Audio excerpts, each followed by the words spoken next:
Коллеги, главы администрации, значит, когда я говорил с вами, я говорил не в воздух, а вам говорил.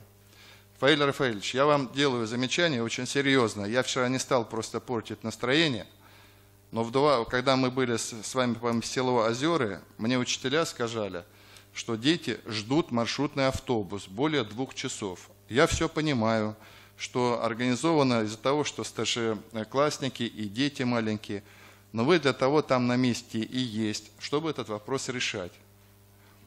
Если вам нужна помощь там с ГСМом, с автобусом, вы ставьте вопрос. Но я вновь всем главам говорю, что эту ситуацию я считаю недопустимой, что маленькие дети 2 часа и более сидят, ждут старшеклассников, чтобы потом сесть. Я не знаю, чем они там занимаются. Гульнас Радмиловна, вы посмотрите, обратите, пожалуйста, на эту ситуацию, ладно?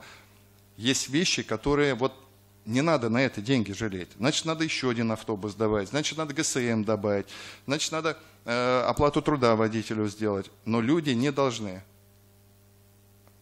Я еще раз говорю, что, Фаиль Ильич, я вам делаю замечание серьезное. Пожалуйста, учтите, Ростислав Равкадьевич, все факты, которые имеют место и дети ждут, мне лично докладывайте.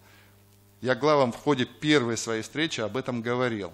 Лично занимайтесь автобусами. Не хватает, Рустам Николаевич, немедленно надо помогать. У нас такие возможности есть.